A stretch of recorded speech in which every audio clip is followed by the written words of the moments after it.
Hello. If you want to know why persistence is so important, whether you are writing your first book, your 10th book, or your 100th book, then this is the video for you. For those of you who don't know me, my name's Lisa Oliver. I write paranormal romances, and I have done for 8 years. I have been supporting myself as a self-published author for those 8 years. And if you want to know anything about me at all, you can Google Lisa Oliver author, or you can look for me on Amazon and you can see all the books that I have there. But what you're interested in is persistence. In my opinion, persistence is the least understood, but the most important skill that a writer/author can have. So many people want to write a book. They claim to have all these really good ideas. Sometimes they've been jotting down those ideas for years, but they never actually start writing. A lot of people do actually start writing, thanks to that which will not be named on YouTube. A lot of people have had more time at home and so have actually been able to think, oh, well, yeah, you know what? Now is a good time to start writing my book. So they start writing and they write the first chapter and the second chapter and they're really excited and they ring up their friends and they talk about it and everything else, but then they don't finish it. And in fact, the percentage of people who finish a novel compared to the number of people who started one is something like 0.0001%. So if you at any time when you're, in your writing career have come to the end of your book and typed the end, now you can really give yourself a pat on the back because you realize just how unusual that is. But that is why persistence is so important. Look, I know it's really easy to get distracted because you do have different ideas. I was talking to an author friend only a couple of weeks ago, and she had like 30 or 40 started manuscripts on her computer. She had folders for them. She had done the whole cover thing like I've got behind here. She didn't want to plot her book out, but she wrote her blurbs for them. And so she knew where her story was going to go and what she was going to do. But she didn't finish any of them because she'd get past the exciting bit in a book, which is usually the first 3 to 5 chapters. And then her excitement petered out. And the thing is, we all have off days. Some of us, in fact, most of us, also have bad days. Life happens. And it doesn't stop just because we've decided, oh, hey, we're going to write a book. Life still continues on. Aunties still get sick. Bosses still want you to work overtime. Goodness knows what it is. But things get in the way, and that's understandable. But the more things that get in the way, the more important it is to be persistent and keep going. Look for my videos on... oh gosh, now it's completely gone out of my head. Oh, up there. How to keep writing when you don't have time. Look for that one. That might help. But the thing is, what it comes down to is if you want to finish that book, then you're going to have to just keep working at it. But I'm going to give you, there's a couple of tips that I can help you with. Talking to a friend about your book. Okay, let me backtrack a second. Okay.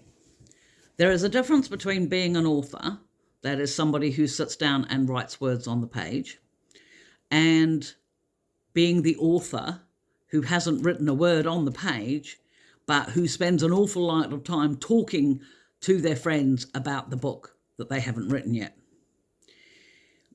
And in most cases, I say, don't do that, because you want the book to come from your heart, not as a collaborative effort with, amongst a bunch of friends who have been enjoying a few drinks on a Friday night. There's nothing wrong with that. I'm not saying there is. But if you want to get a book out, you have to get it written. And you're probably not going to get it written in the local bar. But when you're stuck, or when you're finding your excitement for your story flagging, then sometimes it can be worth putting in a call to a good friend. It would be really helpful if that good friend was another author, but it doesn't have to be. By the way, you can always get in touch with me.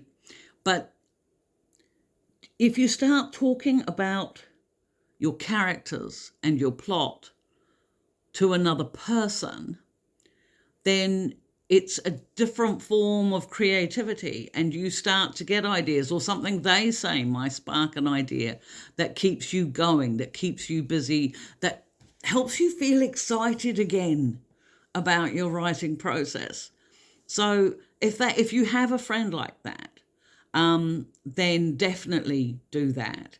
And if you haven't, start looking at cultivating author friends online. Doesn't matter where in the world they'll be.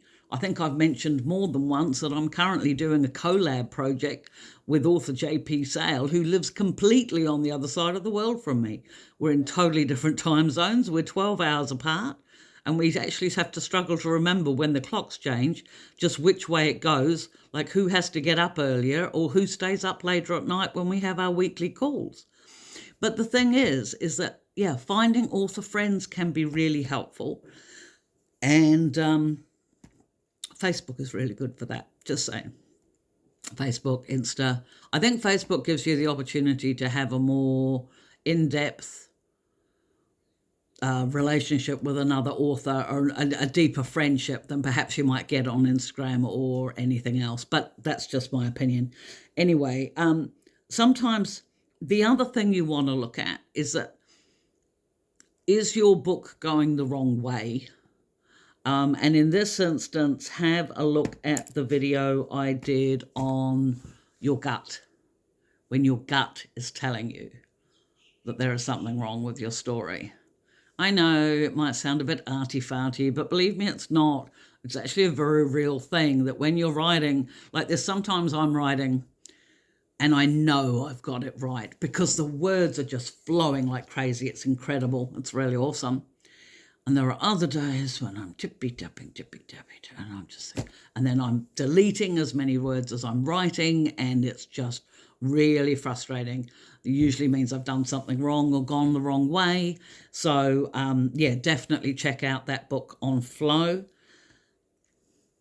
If you've set unrealistic expectations of yourself, where you have to write like 3,000 words a day or what have you, which is what I learned to do because I started writing with NaNoWriMo back in 2013. If you've kind of got stuck in that rut, but it's not working for you right now because of different commitments, because of what's been going on around the world, then write 100 words.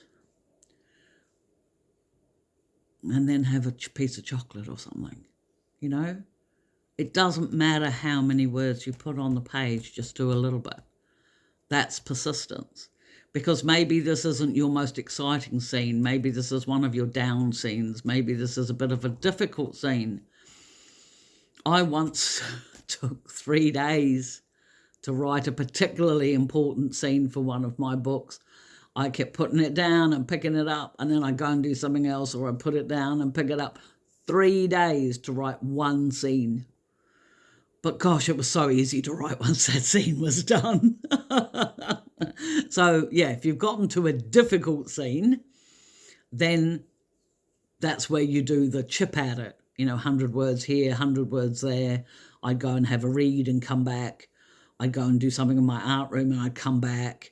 I'd go and eat dinner and I'd come back, And it did. It took me 3 days to write one scene, which wasn't even a full chapter.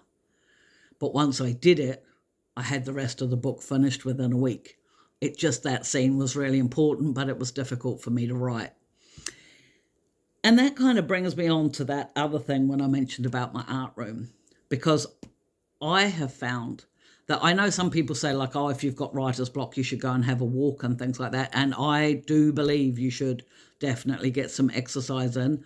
I'm I'm on a weight loss thing at the moment. I know I keep flicking this around. Well, that's because I haven't had a cigarette since the 6th of January 2022, and today is the 1st of May for me. So, but I'm also now trying to lose some weight and trying to eat more healthily and things like that. So, of course, walking is a really good idea. However, I found that that didn't help me when I had writer's block or when I was struggling with a scene. What I did find really helped was when I went and blew paint around on canvases, because I wanted to, because I liked how pretty it looked when it was done. So I did things like that. And while I was doing that and just getting immersed in paint and everything else, because it's a totally different form of creativity, somehow or other it joggled something loose in my mind, and it enabled me to keep going with the stories that I was writing.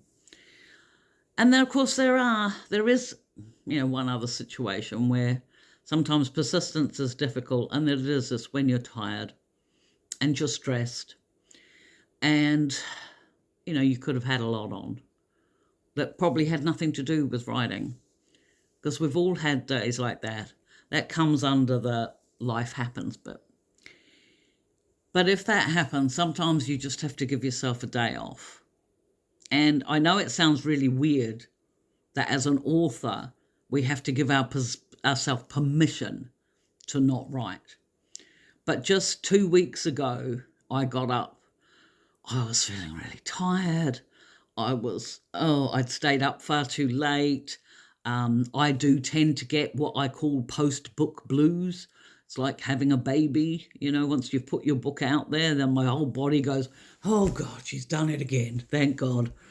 And I just want to sleep, but I'll get up and get dressed anyway. And I did that, and I spent the entire day in a chair. And yes, I know I'm really lucky because I don't have to look after kids or things like that. But I spent the whole day in a chair reading. And I loved it, and I needed it.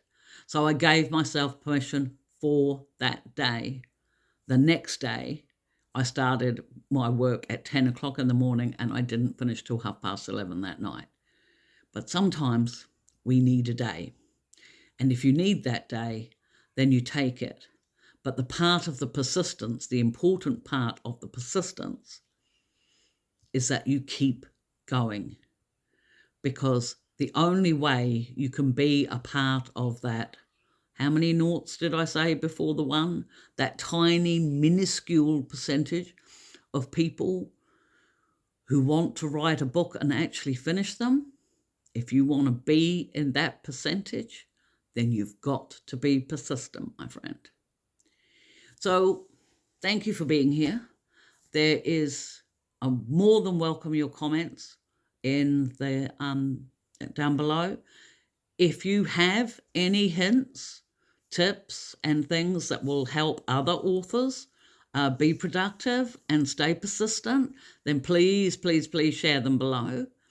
If you enjoy this content and you actually want that writing career that I created for myself, for yourself too, then please hit like and subscribe, because I put out roughly 3 videos like this on various topics to do with writing, self-publishing, and marketing.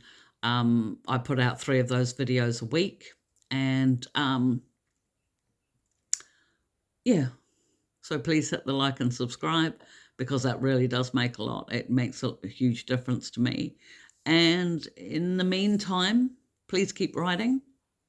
Hug the ones you love. Until the next video, we'll see you later. Bye.